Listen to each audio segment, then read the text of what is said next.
I'm Linda. I'm a housewife in my late 40s. I have two daughters, Sarah, a sophomore in college, and Emily, a senior in high school. Both my family home and my in-laws' home are in the countryside, and my husband, David, is the second son. From an outsider's perspective, it seems like I have an easy life without the typical mother-in-law troubles, which they envy. But all I can do is give a wry smile in response. My husband is the epitome of an old-fashioned, domineering husband.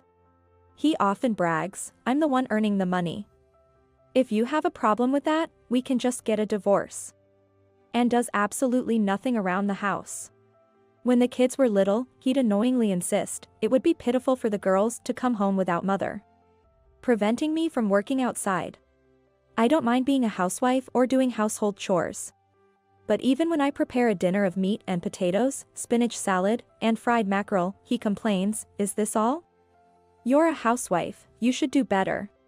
And I do all this while entertaining my younger daughter who clings to me, helping my older daughter with her homework, and preparing the bath. When my husband comes home, he just lounges on the sofa in the living room, mindlessly watching TV. He never plays with the girls.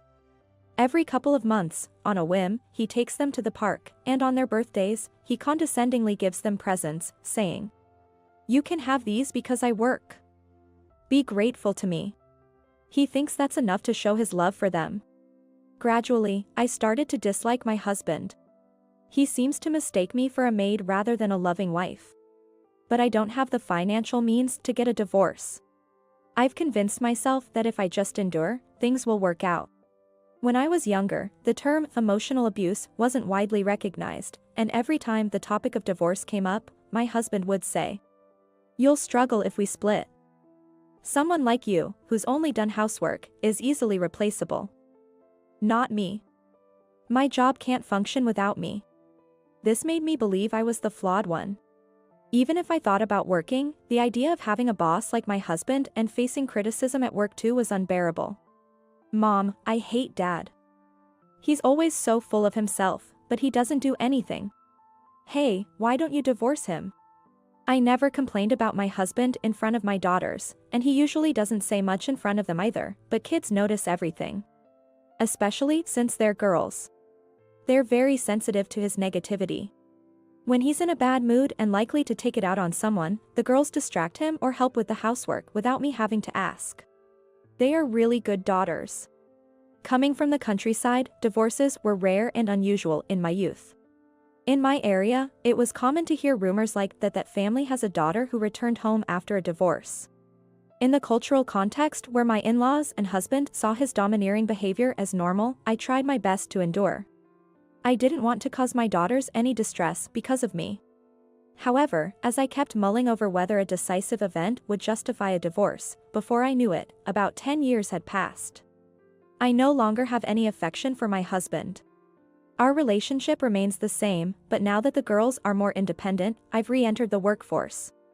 After working as a temp for a while, I was hired as a full-time employee. My older daughter is now a sophomore in college.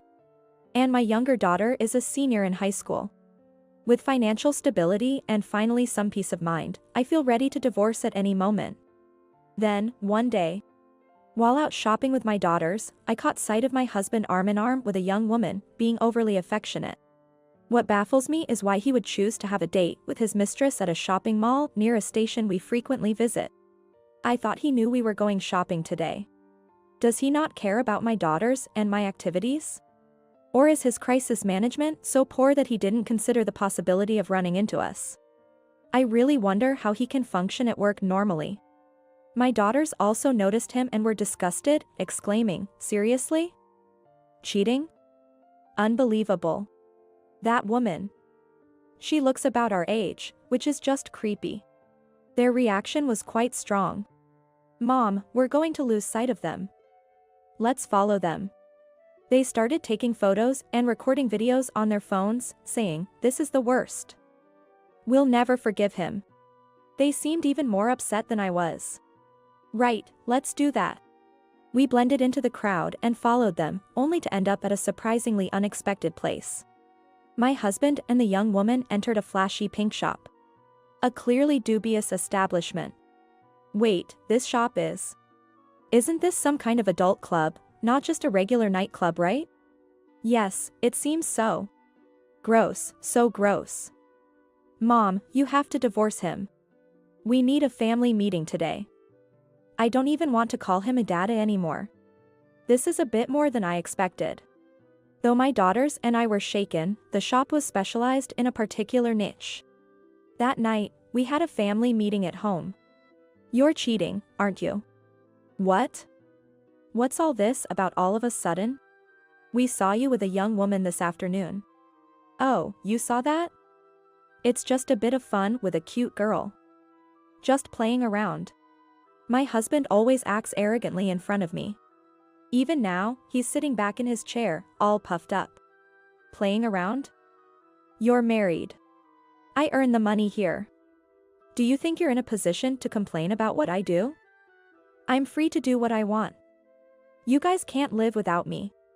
So just shut up and obey me. My daughters silently watched our conversation. I sighed and showed him the photos printed from my daughter's phone. Look. We saw you going into that shop too. What? Oh, that's... His flustered demeanor was pitiful. If he didn't want to be caught, he shouldn't have done such things. I didn't know you had such hobbies. The shop my husband entered specialized in infantilism play. Imagining my usually domineering husband in baby cosplay, speaking in baby talk, and seeking affection from employees close to my daughter's ages was just too creepy. Shut up, shut up. I'm a man. You should just be quiet and obey me. Even his blustering didn't scare me anymore. As I looked at him with disdain and cold eyes, he shouted, "What's with that look? Who do you think I am? I'll divorce you." All right, let's get a divorce. He seemed surprised that I agreed. What? You think you can support the family? I'm the one who earns the money here. By now, I was working as a full-time employee and, unbeknownst to him, earning more due to a qualification I obtained. But I had no intention of telling him that. Tell me, then, can you handle all the housework and childcare? What? Of course not. Right. You can't, can you? Criticizing someone for something she can't do herself is just poor manners. I've been doing the things you can't do. We should be grateful to each other, not using it as ammunition for attack. If I hadn't been taking care of the housework, childcare, and you wouldn't have been able to focus on your job. But unlike you, I've never once complained about you not doing housework. This was a matter of pride for me. After our second child was born, my husband didn't help at all with housework or childcare. In fact, he was the one who caused the most trouble. You can't earn money. Anyone can earn money if they work. But you know, trust and family bonds can't be bought with money. They require time and effort to build. Something you never bothered to do. My husband finally fell silent. Perhaps he was unsure how to react since I was not backing down like I usually do during our arguments. It's only natural, considering I've always been the one to clean up after our fights. But it's over now. So that's it. We're getting a divorce, I told my daughters.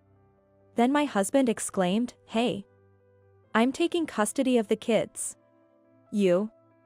The one who never did any housework or parenting. What, do you plan to make our daughters do all the chores now? Well, they're girls, and I'm a man. It's time they learned some bridal training. I'm appalled. So, once I'm no longer your maid, our daughters are next, huh? Dad, I'm going with Mom. If it's between living with you or Mom, it's Mom, hands down. Why would we even consider choosing you? Me too. Why should we live with you? What kind of punishment is that? You just brag and do nothing. You all. If you go with your mother, you won't be able to earn money. You'll see the hardship. You won't be able to pay for college. If you only graduate high school, you won't find a good marriage partner. You'll just end up living in poverty. Are you kidding? You think a woman's future is just about getting married? My husband tried to persuade them, but it was completely counterproductive. I wonder how he's so skilled at rubbing people the wrong way. He didn't even realize the girls were utterly rejecting him, let alone understand why. Right. Of course, I'll be expecting child support and alimony. We're divorcing because of your infidelity and years of emotional abuse. And I'm working too. Why do you assume we'll end up poor? You're destroying our family. You'll regret this. Destroying the family? That would be you. I've tolerated more than enough. And I do have regrets. I should have left you sooner. I had been gathering evidence of his emotional abuse in preparation for this day. I kept a diary with records of his verbal abuse and recorded him on my cell phone.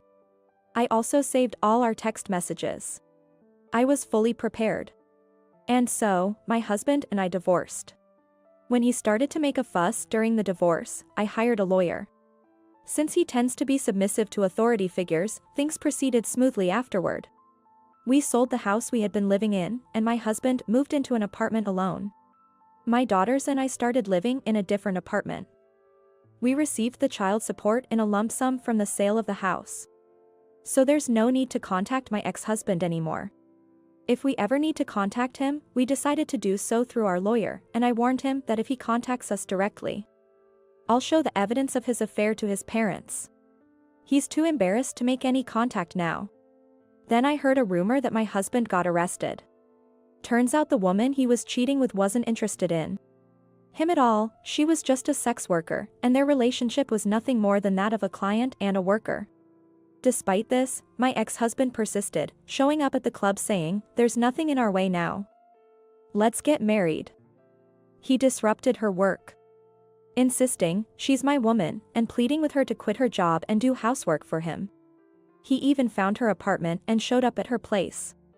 After repeated warnings, he didn't stop, leading to a scuffle with the club's security guards and his eventual arrest for severe stalking.